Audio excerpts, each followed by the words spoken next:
Alright guys, welcome back to the 5th episode of Let's Make It Weird. What's up? We got our really special guest today, Keren Bala Devan. He is one of my favorite comedians out there in Malaysia. You sounded like you're not sure. Yeah, I wasn't sure whether you said it. you in Malaysia as a scene. No, or why not, did you hesitate? I always hesitate when it comes to you. No, you want to tell me you tell from the heart. Why did you have It to? from the heart, hesitated from the heart. So you're really not sure whether I'm your favorite or not. Yeah. Okay. Still got few Thanks. other people Correct. Yeah, No. definitely. Competition must be there. You and mustn't give the artist. You and the whole Malaysia feel that way. It's fine. You mustn't give the artist full daddy love, you know. No, give. Daddy hug a bit. That's all I want. We're all very shy to show love. Yeah, that's true. So we are here to talk about the creative side of comedy, where a lot of people they don't talk about it. Like, correct? Do they talk about comedy? Right. I talk about comedy, lah. Do you talk about comedy? No.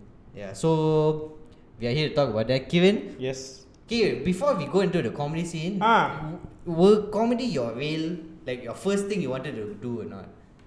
Like the first thing you came out, your teacher asked you, what do you want to do? First thing, I want to be a comedian. No, first thing I said I want to be Spider-Man. Oh, okay. When I was in school. Then after that? They had to change schools after Change that. school, Then, once I got a bit older, I don't think anybody. It's very rarely somebody from a young age says they want to be a comedian. All the older guys, all the older comics that we know about, all the legends. Yeah, okay, fine, because it was a very American thing, right? They grew up with that. Over here, Malaysia, I don't think there's a single person who's, I guess, my age and older ever said that when they were young. So it for all of us, if you ask, and including me, it just sort of happened. Is it right? along the way? It just sort of somehow came together, and it just felt right because, like for me personally, it started from having a love of comedy. And being calling. And being introduced to comedy by my father last time, and then researching about it, and then actually learning that there was a comedy scene, albeit very small back then in Malaysia, and then I just went, okay, let me go and try, and just one thing led to another. It just went for me, because before then there was no open mic room, there was nothing. Yeah, that's where your exposure all came from. So before my time, when I started in 2012, I would say I officially started in 2012. Oh, you started 2012? Yeah, so this year is going to be 9 years today. 9. Oh, I always thought you started like way earlier. No. Oh, no. I did. Okay, I didn't know this. I mean, I would say I officially started in 2012 because that's when I started performing at One Mic Stand in Jaya 1, right? Before that, they always had one-off shows like once a month in like Time Out Comedy KL, right? That's where I performed for the first time in 2010, but I would say I officially started in 2012 because that's when I consistently kept on performing. And then before that was Instant Cafe Theatre and all this and all that. So then when I found out there was an avenue, an open mic night, a weekly thing to go, the only reason I started doing it because it was very near my house.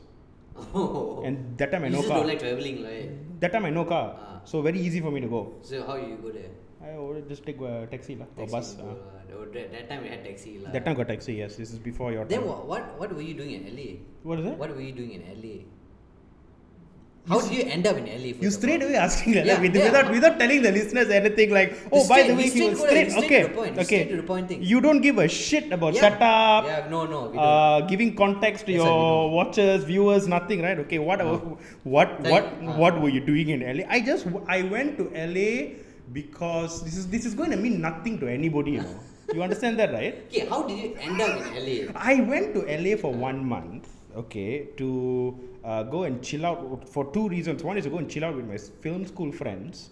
1, 2, 3 of them who ended up just be one's American, the other two, one is New Zealander, he's my best friend, and then the other one is Mexican. So happened they were all there, and then they asked me to come also. So okay, fine. I haven't seen them in like 7-8 years. Went to chill out with them, and then the other reason I went there was because I wanted to write a script with my New Zealand friends. So that's why I went there and wrote a script for 1 month and talked to a bunch of producers and all that. Oh wow, pitching it to Hollywood. I mean, we pitched to a bunch of people, but then because of when I went, I was supposed to then make plans to go back again, and then COVID and all this rubbish happened. So Oh, you were supposed to go back. I was supposed to go a couple of times to like get some productions done and see if we can get something started there, but the virus fucked everything up. So I have to wait and see. Why you instead of Hollywood, why don't pitch like to here or to any other local like Because network around Asia? Malaysia fucking doesn't respect arts when it comes to the creative industry. The general Malaysian government and to a certain extent the people also, they don't give a shit about doing anything that is of quality or something that is good. They say they want to do quality stuff, right? And then when you go and sit down and you actually get stuff done, you have to compromise and water down until the last thing you get is just something that some guy in a boardroom says, I think this will sell, therefore this is all I want to do. So like that, as a filmmaker, is that true? Because that studied film from start, and then he created film, knows the politics in and out. So it's like, is the current like the situation of the whole creative industry like that, like the watered down? Because I heard like people telling you have to water down. Got some weird rules where you can have to put this. It's not just so much. Sorry. No, let answer the question so first. To answer that question, definitely true. Okay, over here it's always the trouble is having an executive producer, and that person will have all the say in terms of you have how much does it sell. So you have scripts such as, I'm not shitting any movies here, but things sell here are things such as like Hantu Kak Lima and all these emotional drama or like simple comedies and slapstick horror, this kind of stuff, and that does well here. So if you're trying to do a serious movie, not to say it's serious means of quality also, but what sells here is not the very cerebral stuff. It's more of a feel good or very sentimental, that kind of vibe. It's the same system, like even you see all the movies are the same plot, the same. You can so somewhat. there's really nothing challenging here. Nothing that's. It seems like the general mandate is they only want stuff that is easily marketable and easily sellable. But right? why? They want to do that because they, from the very beginning, this is a very Malaysian thing of, if one thing works, I don't want to do anything, I don't want to try anything else, because if I try, I might get less money, right? I might not get profit. It might not be successful, right? And we as a country or a culture where we don't want to do anything that may or may not work. You find the one thing that works and just keep on doing. Just do lah, never mind. Janji just gets. Janji, I just get puts, my profit back. Yeah. You know, that's all they want. You talk to any of these people in the industry, the first thing they ask is not, they don't even think about, is this a good idea? Can this go somewhere? What can we do with it? Can sell. Yeah. This one can sell. There's been so many times where we've gone and we've talked to people, and the first thing they ask is, or their first comment is always, this one I don't think can sell. You know, what if you do this? What if you do that? And then you seriously limit the amount of stories and the amount of creativity that you can get from Malaysia, because we're a fucking creative country. Okay? But because the avenues themselves tell you that if you want to do this way, it won't sell, therefore we're not going to support you, fund you, produce you, then what are you going to do? Right? But there is a platform like YouTube, like this is open broadcasted thing where you can just do anything what you want. You can do. The what I'm talking about is the monetization of it, right? As much as we all talk about, we are all artists and all that shit, okay? Skill and integrity doesn't pay the bills lah. Okay, you still need money. But then if you find a way to monetize, that means you don't monetize through your content, you monetize through your audience. In that sense. So you are talking now in terms of what, like things like Patreon and crowdfunding and all that. So something like that. Those are good. Those are very good. But then again, it's about finding your audience. And in my opinion, the Malaysian entertainment consumer audience have been so programmed over the years to only want a certain type of entertainment that it's very hard for them to accept something new. Like even in stand-up comedy also, when I started this is going to be 9 years ago already, it took a while for the audiences to to actually sit up and go, oh, can I? Like, okay, this is comedy. This is I can laugh at this can this. work. I can laugh. They always ask, oh, is the biggest challenge that you have doing stand-up comedy is that people don't get the joke. Say, no, Malaysians are smart. Don't put us down. We're fucking smart. It's just that we are all very what do you call this? Programmed in that way to think, I can laugh at this. Can you say this? Can you even do this? You know what I mean? Everything is can. They don't stop to just think like, okay lah, it's done already. Let me just enjoy this. You know, they don't have that, and that is hard.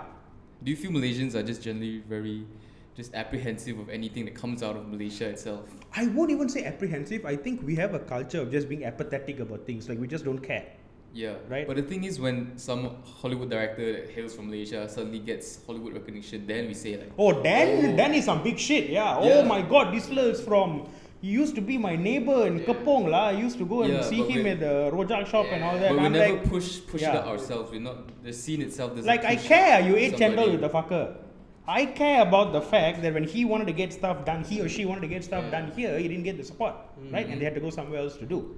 And that's dumb because the brain drain thing is it's real. But it's then happening. again, going back to what you said earlier, like Malaysians are memang very hard to try new things. As you say, like your it's target, changing. Like more people are trying. Like you said your target audience, like we are Malaysian, right? Are very hard to catch new things, right? Yeah. Like why narrow it to only Malaysia? What if you narrow it to, you broaden your search audience to different countries or different type of people, and then you bring like Malaysian people like to see like, once I see another person doing it, then only I'll say, okay, this thing is safe. I've always maintained that this country is not a country of leaders, but a country of followers. Followers, correct. So that's why, like, if we get another people's, we broaden our audience, get other people accepting our audience, and that's where I feel like coming back to the story where, hey, I had Chendu with this fella. That's when they start accepting the fact that this fella is actually doing something. That is a way to do it. Yes, that is an unfortunately a very effective way of getting recognition in this country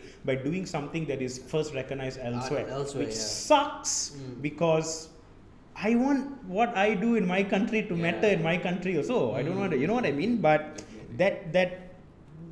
I if anybody has the means to do something like that, go ahead, go and do it lah. If it works for you, it works for you lah. You know. That's why, like, when it comes to startups also, I say Malaysian, we are so in culture like to see we cannot create new things. We can never innovate a new idea. It's always innovation is which is why innovation is very hard when the systems itself are in place to stifle your creativity. Right? You get someone who wants to do something really gampa, and then you go there and then you're put through this whole, will it sell, who is going to watch, what's your market, will these people watch, by that time you're like, okay lah, I'll just do something and I'm getting paid whatever, let me try. There are people taking risks, don't get me wrong, which is good, we need more of that, but again, it all comes down to it not being economically viable enough for you to try new things, because nobody wants to give you the economic backing and support to begin with, right? I'm not telling I go and pitch to someone an indie movie and I want a $30 million budget. I'm not saying that. But if the people in charge are consistently putting forward monetary support in saying that I will support indie movies, you don't get a lot of money, but you do get money, right? Cash flow coming but in, I will give. I will keep on doing. You just put whatever you want to do. We will support you as long as it's good lah, right?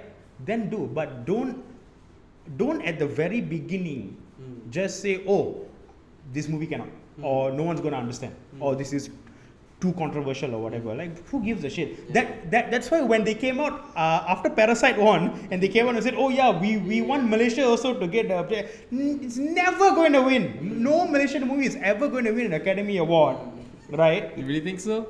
It is not no Malaysian movie is going to win an Academy Award unless you have a Malaysian movie that is made honestly, right? If you do a proper story, you talk about a proper Malaysian movie without saying this cannot say, that cannot say, this cannot do, that cannot do, okay, and you don't bullshit about how things are in Malaysia, stuff like that, then can force the muhibah out of it.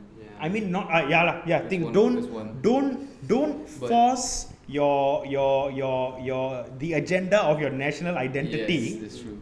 in a movie. Okay, you want to do a movie that's real, that's proper. I'm not saying you need to do a movie that's insulting anybody. You should not do that. But just do something that's honest. But do something from the heart. Why do you think they would want to do like that? Why are they trying to monopolize something? What are they trying to do control the creativity Yeah. of their people? Like Yeah. they only think in a certain way where you grew up.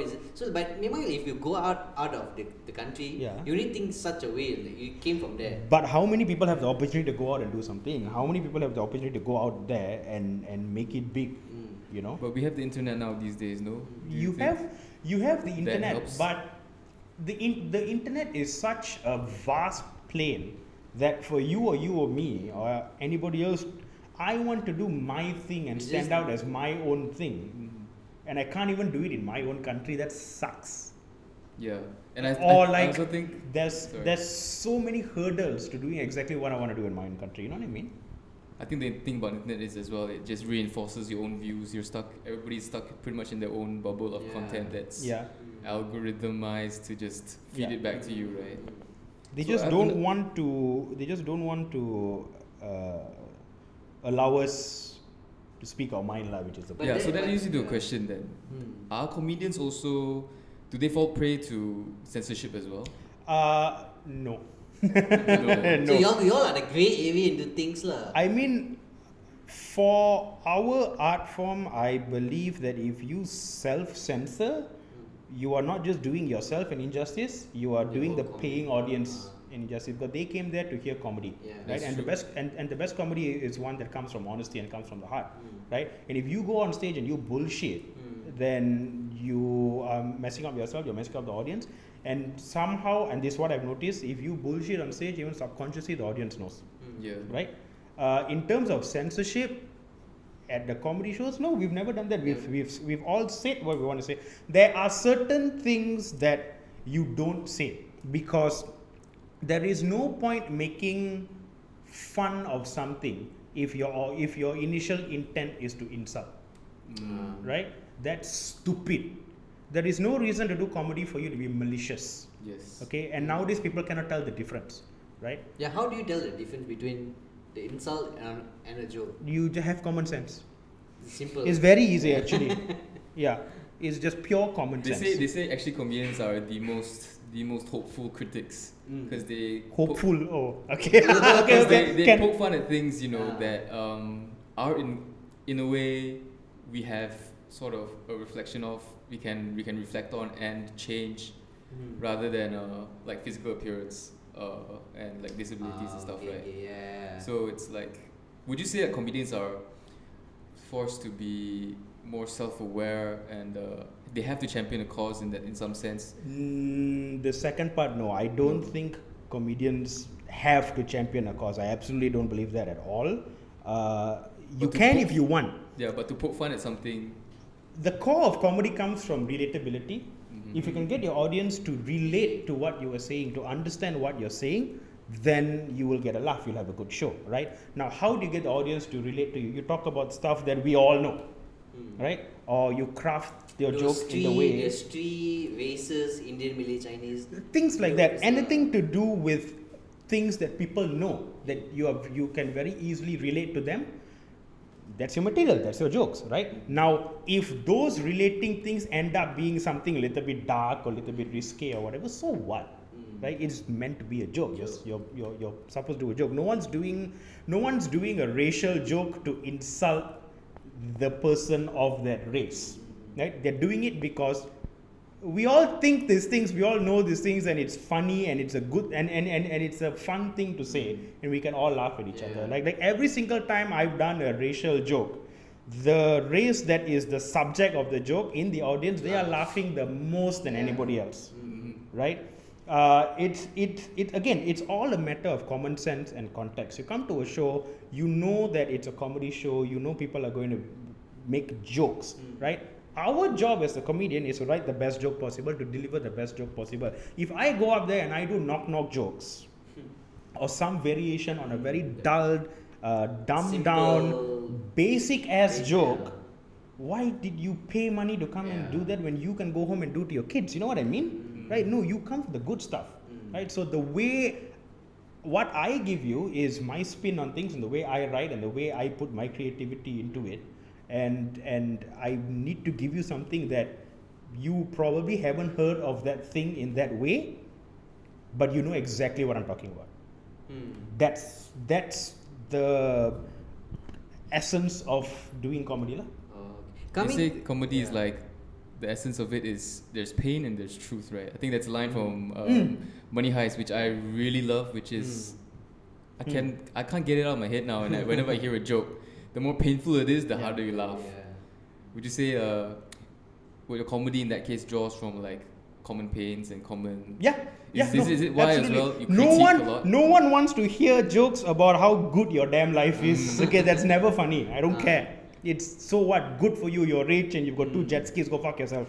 No one's care about that. Okay. The best jokes are the ones about how me personally fucked up my life that day. It's a pathetic time. It's not even that. It's you gotta get through life by laughing at things. If you don't have a healthy sense of humor, what are you even here for? Right? Like, how do you get through your life? And you laugh at the fact that life is hard and ridiculous, and it just makes no sense. Right? If I go up there and I start talking about something that makes sense, who's gonna laugh? Like, but then, like, coming up to this new generation of people, like you. No. I'm the like millennials. you, lah. I'm millennials. Okay. Millennials. So like the Then Gen what? Z. Then why you act like a? Yeah, I act like a millennial. No. Normal guy, peace guy, handsome guy. What? That's about it. No one said anything about your looks, also. I say they don't say I'm going to say, I'm going to love myself. See, you sound like a Gen Z now, only talking about themselves only, because no one else wants to say anything. Gen Z is the Just continue. Okay. It got me out my train of thoughts. Okay, yeah, the Gen Z plus all. Now they can't even take like they don't even understand the fine line between humor and insult. Yep. Like as a comedian, like how are you gonna? That's a new audience. No, it's not. Fuck them. Oh, so you're just gonna? I don't care. Look, it's the people who want to get you will get you, and I think this applies to everything in life, not just comedy. Like anything in life. One of my policies is the only people who will care about you are the people who want to care about you. That's it. Okay. These Gen Zs who are saying they're the new audience, if they get it, if they want to participate in entertainment, in comedy, in the conversation what they're having, they will come. The ones who don't get it, fuck them. Okay, because I understand what you're saying about these overly sensitive people now. Here's the point. They're not paying to come to my shows. They're not even there. But they got the power to have they don't. No, they don't. All this cancel issues, all the social media. They've got no power. The only reason they've got power is because companies nowadays have realized that it is more profitable for them to support performative wokeness than actually go against it. You mark my words. The moment a company, $1 billion company, or the moment any company finds out that it's no longer profitable to support this woke movement, it will die. It will immediately die. The one that initiate the woke things that for companies to fund them are Gen Z people. So they are the enablers to do this. Look, negative news spreads fast. Being respectful is a good thing. You should respect everybody of all types, right? This is exactly what you do. This whole woke thing now is because this group of young people have suddenly found themselves in a position where I have the power to simply mess with someone for no reason that I don't know, that I didn't bother understanding the context of something that they said and what they do. I don't consume the media, I don't support them in any way, but by doing 2 tweets, I can fuck them up. Okay, it is for most of these people, it's a power trip. That's all it is. They know they can do it, so they just want to do it so that they can go home and pat themselves on the back and say, hey, I cancelled someone today. You know what? What I mean? I think the truth about the Gen Z is they call people out when they're even just silent on it. Yeah. There's no longer being on the fence about it. It's either you join in the war cry. It's because I think, and I feel really sorry for them. I feel really sorry for them because they are now these new young youths in a world where everyone is constantly having a tough time trying to find their own identity and their own place and trying to find their own thing to do, that they know it's going to be so much harder for them to find what they are. So instead of doing that, they latch on to, okay, since I don't know who I am or I don't know what I can provide, my thing is to just call people out for no reason, right? And that's all they do. The PC police. Yeah, they just want to do that because they have no other way to stand out lah. Like they haven't figured out what their place in the world is yet. But then again, you see, there is this side of Gen Z people, but I'm sure there's another side of Gen Z people will are more accepting to No, it. of course, which is exactly like what I said. That's why I don't care if you like your Gen Z or whatever. It's That's just whether good you for want to consume the media or not. If you have common sense, if you like what you like, then you will consume the media lah. Then you can come to a comedy show and hear. We've got Gen Zs doing comedy also, right? And they're great. Is it different when it comes to Gen Z and your generation? Because the sense of joke, the sense of things they experience, the sense of things they've been exposed to is two different things. Of course. So it's like, can it relate to y'all and y'all can relate to them? Yeah, can. So they found a middle ground. What is that middle ground? I wouldn't say a middle ground. It's more like as a comic, you need to craft the joke in the way where the most amount of people can understand what you're saying, right? So someone younger than me, and I've seen you perform also last time. When you all go and do your stupid young people jokes. Wait, no one knows Prithu did stand up? No, the stand up? No one knows. I need to hear that. Back. Yeah, he knows. Back then, comedy memang always wanted to experience doing stand-up comedy. So and then I was in university, got nothing else to do. I was like, and I heard One Mic Stand has this open mic thing. You just sign up into Facebook, just do it. So I was like, it took me about 2-3 weeks to like, hey, should I sign up? And I was like, okay, then at one point I was just like, fuck it, do it.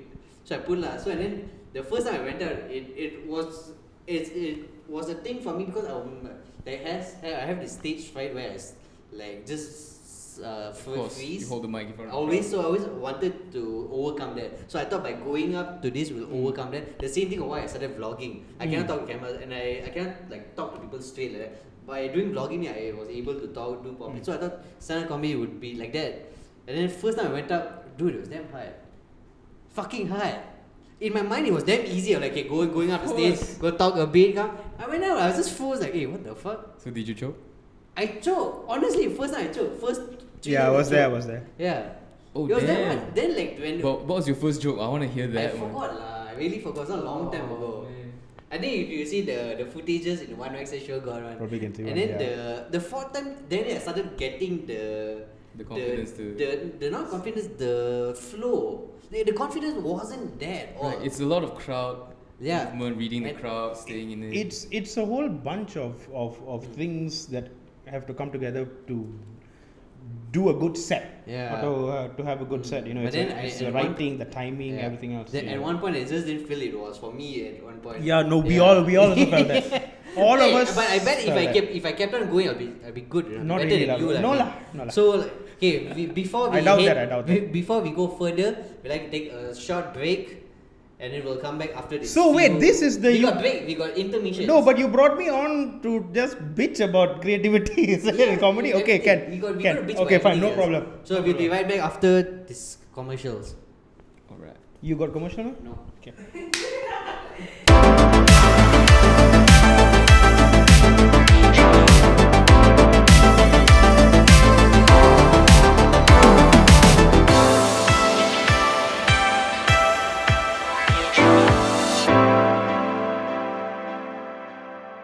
Welcome back, guys, to Let's Make It Weird, episode 5. We got our guest, Keren Bala Devan. Hello. We were just talking about my fail career in comedy. Don't call it a career. Hey, I tried. No, okay lah. Fail hobby lah. Fail hobby. Failed trial. Trial hobby lah. Failed trial. Your of grand stand-up. attempt at it. But No, it's good that you realize when you. yeah, but see, it's damn hard though. It's not easy at all. I mean, if it's easy, everyone will be doing it. But it takes like time.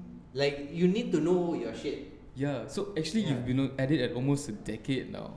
How do you come up with new content? Man? Like, are Malaysians inspiring you every day to come up with dumb shit? yes, no, exactly. Like my whole thing is that anything that upsets me or makes me angry and Everything all that, lah. which is everything. That's easy. That's great. which is good for my material. That's why I get my material. But I think as a comic, you need to constantly be coming up with material. That's the job. That's what you do, right? So you can't just write a joke and sit down and then just tell yourself, oh, it's so hard coming up with a joke, because it is, right? Sometimes some people can write a really good joke in a day. Some people take a month, 2 months to write one joke, right? It's different for everybody else, but you got to do it, and there is a right way of doing it and a wrong way of doing it as well. Like, you know how some people say like, oh no, it's very subjective. That's bullshit. But It's not. There is a structure. Not structure. Talking about there's a right way to do it and a wrong way to do it. What is the right way? The right way is you got to write a joke that's funny. Then it's very subjective. No, it's not. You got to It has to be funny, not just angry. You or got to write a joke that insulting. you find funny, and then you got to make it so that people find it funny. Yeah. And then you got to make it relatable, and then you got to keep okay, doing it and okay, polishing okay. it. That's the right way of doing it. That's the craft. You got to put in the work. You got to put in the time. You got to put in the dedication. You got to write, perform, polish. If that you do after doing all that, and if people still don't laugh, then you got to abandon the joke and just So come it's and like renew more it. of a trial and error kind of. A lot of it is. It's one of those things where you only know if it works or not if you literally go on stage and do it, lah. Which is why I think when you say hard, I think what you meant was.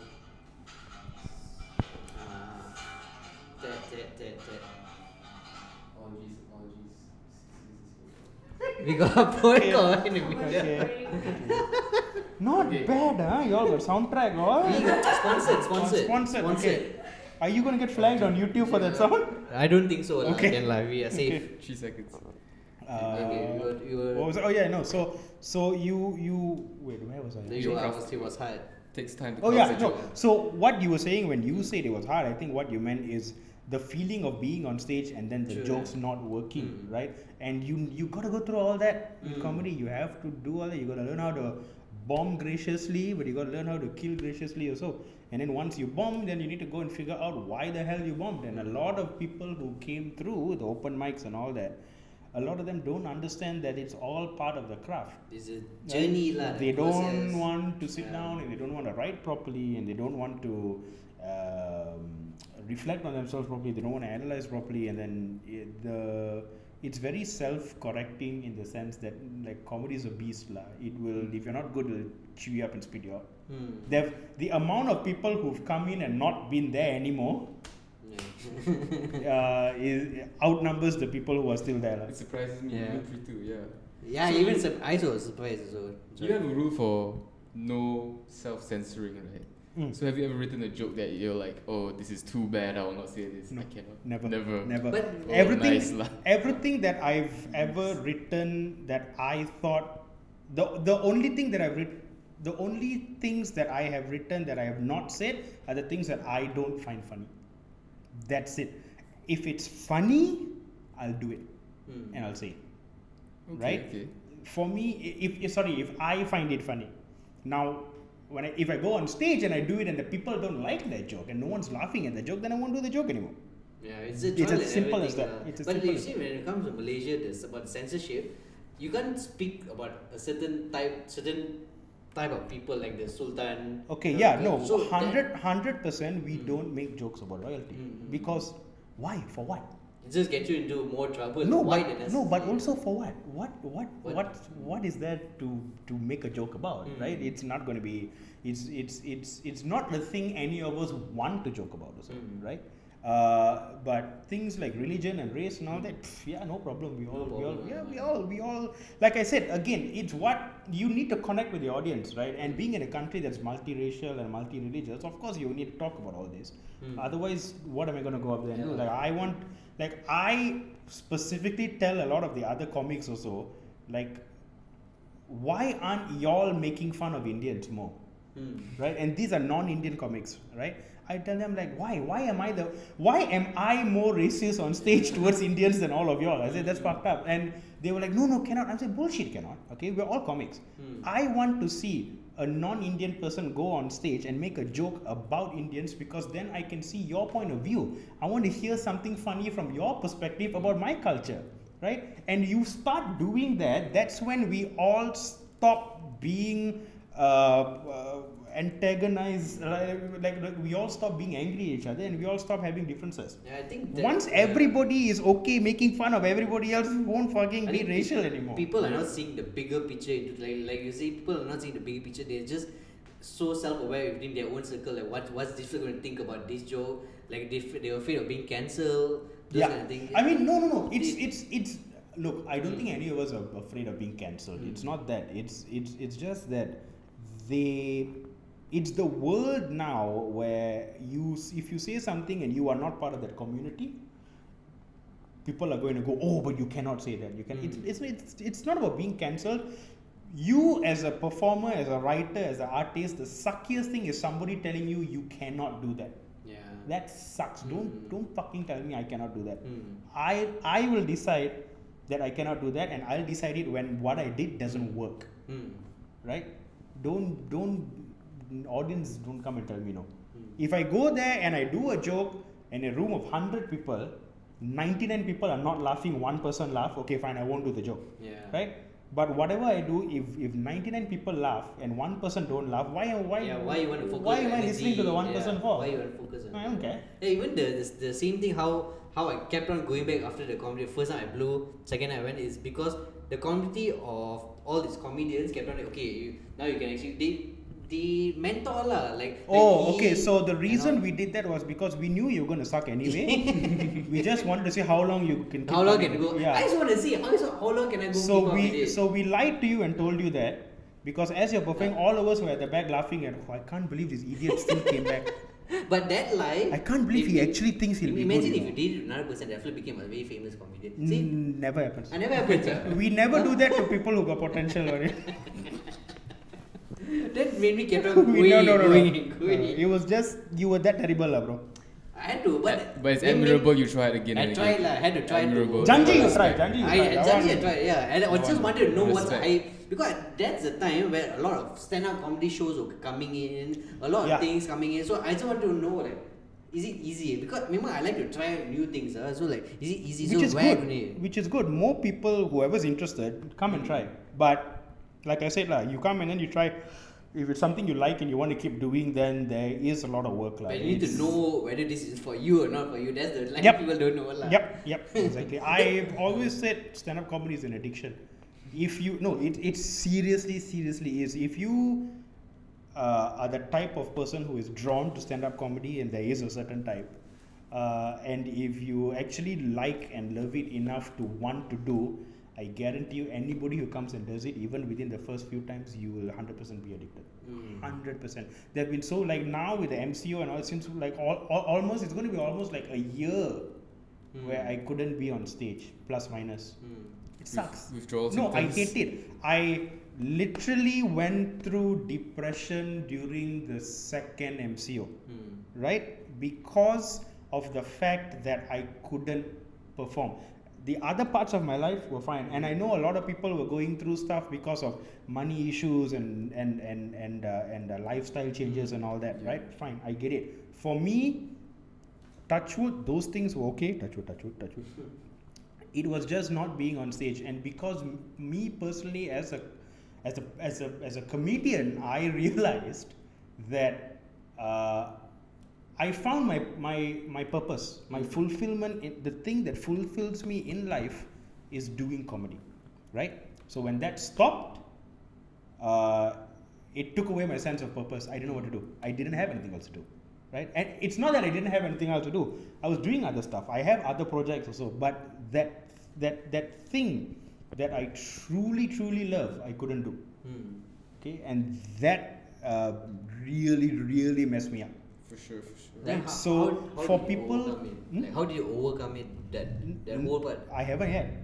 I'm still kind of like, it's a bit easier now to go out, but no, I'm still not there. Still, until you get the satisfaction of taking a mic on the stage. Yeah. and telling And shouting at people.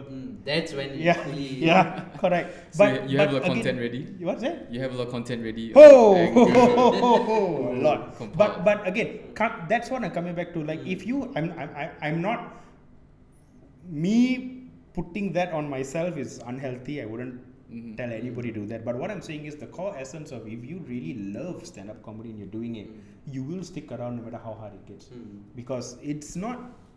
We're not a big industry here. We only have the 2 comedy clubs and then other smaller places and all that. And it's an uphill battle now of getting recognition and pushing it to the next the height. starting stage or Because unfortunately speaking, a lot of content in Malaysia, a lot of creators in Malaysia get exposure and all that just not because they are talented, but because they've got quantity and they just do. Right? So it's that fight of, okay, we know we are good at comedy, but then how do we get other people also to know?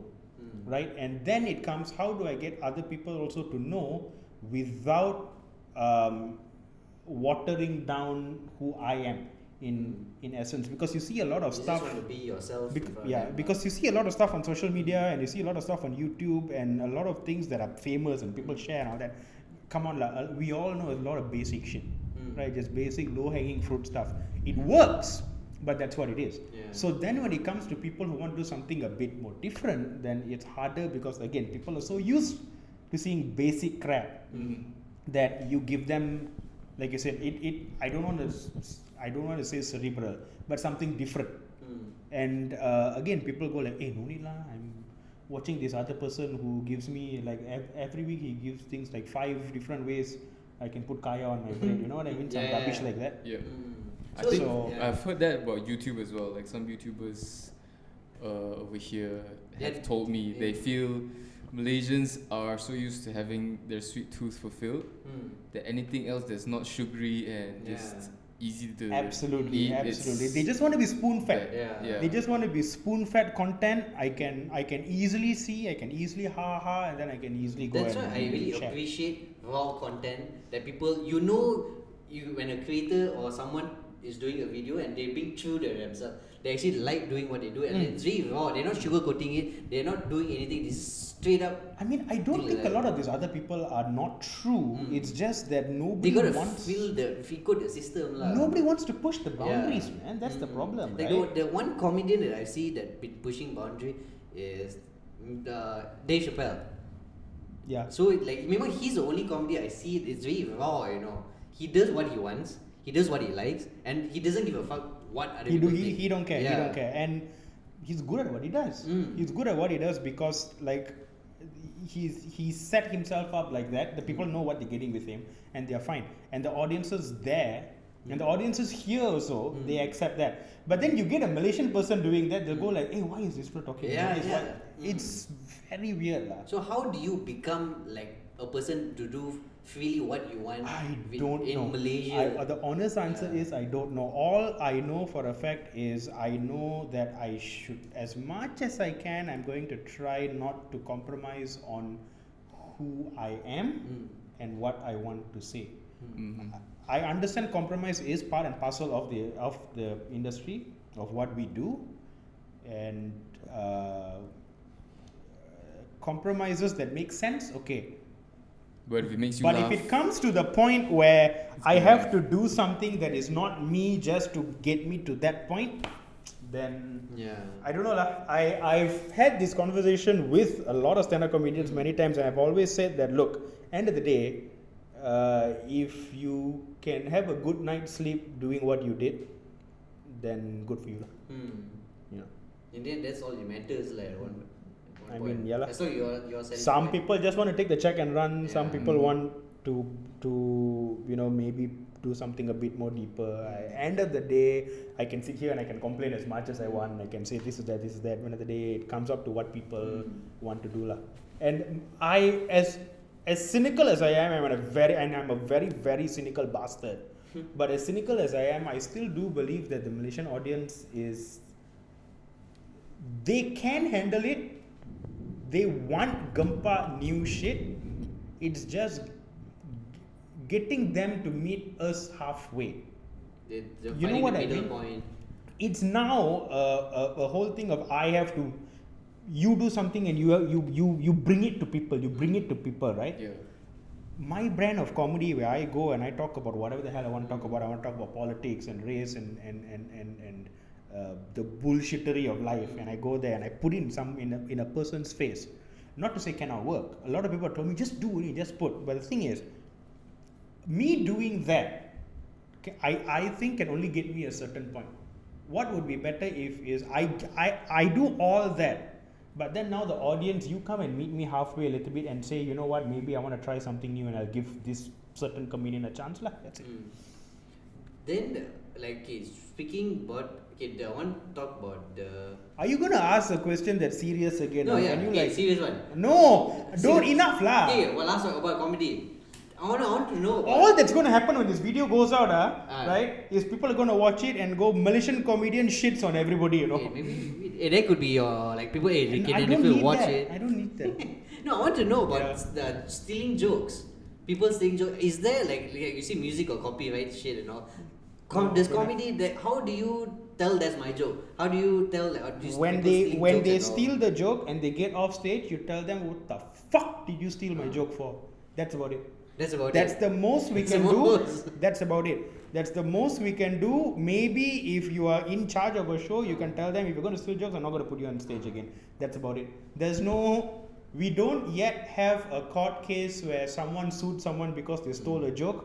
I was hoping something like that was going to happen, but not yet. Your jokes. IP laws here aren't that well. You cannot. Protected, It's very hard to right? IP A joke as well, a right? joke because It's just material inside your pocket. one is material, and secondly, the audience doesn't give a shit.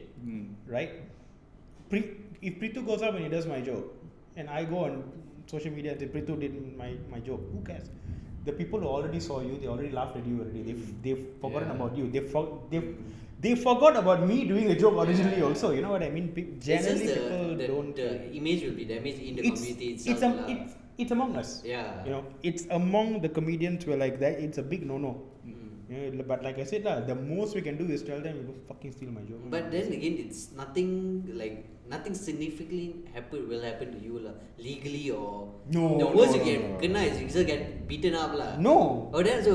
No, why? I'm not gonna waste my energy on Comedians it. fight with words. Right? Yeah. So you say comedians, there is a type. What type would that be? Or is it like a damaged mental type? It's the type of person who requires validation as much as they can from as large a group as possible. I think that's one. The other is, I would say, the type of person who's always used humor as sort of a defense mechanism in their life when they were growing up. You know, either a defense mechanism or a coping mechanism. Someone who has always had to turn to humor to either protect themselves or to make sense of what's going on. Right? So you talk to a lot of comics, the whole trope of comics being damaged, can, yeah. Quite a few of us have depression, quite a few of us have issues. Quite a few. lot. Because comedians' job is a lot of it's to self-reflect and then digest, Yeah. come out, right? So they Yeah. go in really deep, right? It's true, and like it's very hard to come out sometimes, you know. Yeah. But the other type is just people who don't want to necessarily fit in lah. You know, so that they find something where like, oh, okay, I can go here, and there are other freaks like me, The rebels. right, who are What also the fuck, funny. Who the fuck is this? I wouldn't say rebels. It's just that we Itchy. not even that. We comics are the type of people who like we get it, and this is a place that we can say that we get what's actually happening. You know, and then once you do that, it. For me, I can say, and I know other people also, but for me, I cannot imagine myself doing anything else. So I think it's only fair. It's more to I casual. have another question. Yeah. For you specifically. Saving. Because you seem to be like a troublemaker with all that you say, and I think Troublemaker. all the viewpoints that you champion, right? Have you been in any trouble for like any jokes you've made? I mean, I've had people come up to me after shows and say, why did you say that? Or why did you think of this? Why did you think that? They would just rub the wrong way, is it? Yeah, they would just rub the wrong way. But no one's ever said to me, you cannot say something. There's no been police report as Unfortunately, no. Or unfortunately, Unfortunately. you're No, waiting. there's no. Okay, never mind. Oh. I'll. Cannot say. Cannot say. that. This one I don't think I'll talk to you after we Okay. stop rolling. No, nothing like that specifically. But what I have is I make sure that in the jokes that I write, even though as ridiculous as it can be, also as bullshit as some of the things I say, I always make sure that it's ironclad. And when I say ironclad, is the way I write it, what I'm presenting to you. You can like it or you cannot like it, but you cannot say that I'm not right. That's my whole thing. I like comedy like that. I like writing jokes where If you're offended, you are wrong. yeah, right. You can be offended. You can feel whatever you want to feel, but you can't say that I'm wrong about what I say. Oh, You that's know- how you craft your own. Yes. I will give you a ridiculous thing and then distill it down to a point where you go like, oh yeah, but actually, It's so me, I don't like it, I don't want to see yeah. it. You're basically telling the reality of things, lah. I try to. I laugh at things that are real that other people take for granted or just ridiculous bullshit that people do, and I like making fun of stuff like that. I like making fun of ridiculous things that I do also. You see, the whole point of being a stand-up comic is that you find things in your life, in your experience, and whatever you feel, you get the audience to feel also. You see, that's how you do good comedy. I If think they can that's get what on Dave board, Chappelle- yeah. He does that to everybody, I think, Absolutely. which is why he's so successful, I believe. Everybody gets attacked. Black people, white people, Latinos, Asians, But you trans, get it. everybody. But you understand, and that's the You can relate to it as well. that's the beauty of comedy writing. It humanizes everybody. But it's so nice, like, because in the same thing as music as well, it's almost the same thing. It's more relatable. You have to make it more relatable. Yeah. Someone can, hey, I've been in this situation before, Right. and I can reflect to it. Yeah. So it's like like comedy, music. It's almost the same kind of thing. How you make your own content. Like It's you all say. writing, right? Yeah. It's all writing. It's Even- all the same way of you putting the words together Right. in a certain way to make the people feel how you want Even them to the- feel. That's exactly what it is. Even the process where you told also, like one a writer can some take 1 day, some person take 1 month. Same thing also. Yeah. Like we can write for a person can I know a person can make beats for 1 day. For me it takes like 1 week. Right. I cannot just sit down and just make. And it's still shit right after that 1 week I'm when you damn do good, it. I'm good, damn good. All right. I Okay. still bang. Sure. So okay, one more thing. Like, how is the community here? Like, you have performed outside of Malaysia. Yes. So like, how's the community here and the community there of stand-up comedians? Not the audience, stand-up comedians itself.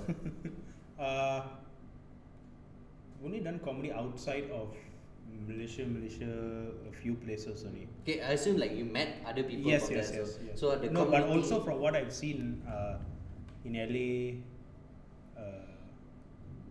Australia,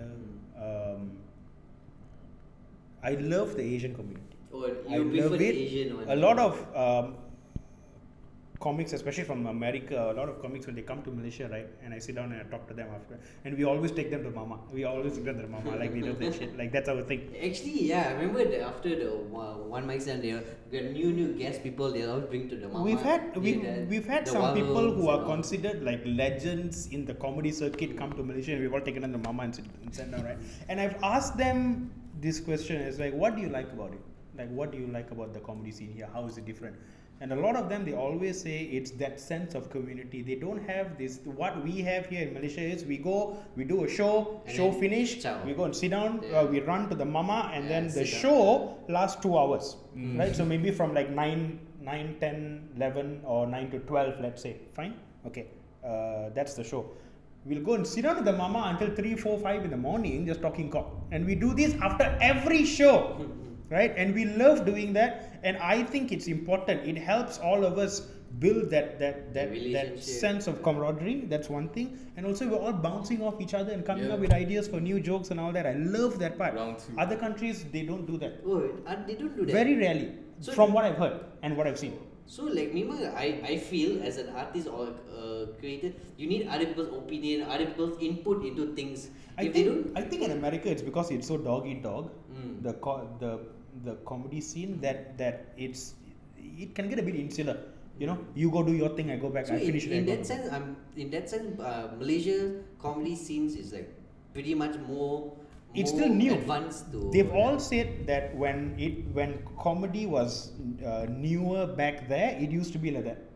So they've all said enjoy it while you got it, because it's unfortunately the bigger it gets, the more successful it gets, the more places people can go to consume comedy, then I think it's going to become less and less. You and less get like people that. like a Kevin Hart who gets movie deals and starts becoming the face of it, right? But the sense of community is one of my favorite things. There have been so many times where like I go and do a show and like look, I love performing comedy and I respect every second I have on stage. But I do a show, I give it my best, I give it 110%. But after I'm finished, I'm like, okay, I want to get to the best part now, which is hanging out with all the idiots. You know what I mean? Yeah. Okay. Yeah. So we have to cut it short because we are lacking of time. Okay. And then we definitely would like to go way deeper into things. I wanted to ask you a few more things about. I can stay for another 8 hours only 8 if hours you want. only. Yeah. But unfortunately, we have things to do lah. See? So before we leave, How are you going to become successful? because Joel Hager, When people give you things Joel Hager, and then you say, no, I got to go home and go and cook my paitanga now because... vegetarian. Yeah, la paitanga la. Yeah, that's why because I know. but you got Joel Hager, you know. Fine lah. So like before we go, I want to ask you this question lah. Would you take the vaccine or not? Yeah. There you What have the it. bull? There What you the? have it. Wait! Fuck you! Don't cut. What bullshit question is this? Hey, some people don't want to take the vaccine. You I know. don't ask. They just Why are you mutate, asking? No. Don't care. The people who don't want to take the vaccine, this is what you do. If you know anybody like that, you straight away wish them, you say to them, my condolences. Because anybody who doesn't want to take the vaccine, that is like them inviting you for their fucking funeral, more or less. Okay? There you have it, Hot guys. take. Just for what the question is, take. Okay, alright, there you have it, guys. Honest opinion about Keren Bala Devan for the vaccine things. It's not an opinion. It's you take it. Don't be stupid. Alright, guys. Save yourself. We'll see you the next episode. This episode 6 of Let's Make It Weird. Ciao. That's how we ciao. Ciao. It's terrible. Hey, that's the best thing, you know. So ciao. bad. Stay safe. So wait, so as is customary, Before we end lah. Gotta do it. before we end, let's not forget the most important part. We must all hail Betty White. So moment of silence for Betty White. You've never watched a single episode of Golden Girls. You're hailing her for what fuck now? Anyway, thank you guys for watching. For what? Let's Make It Weird episode 6. Episode 5. Let's hail Betty White. Is like as though like you got some ready photo of her in the house, you know, to pray. Ciao. Betty White. You are just doing this shit because you heard her because you saw a meme one day. What is the point? Prithu What out, do you know guys. about Betty White? Prithu out. Huh? It's useless, you know. It's people like you who are ruining the industry. You understand now? Hey,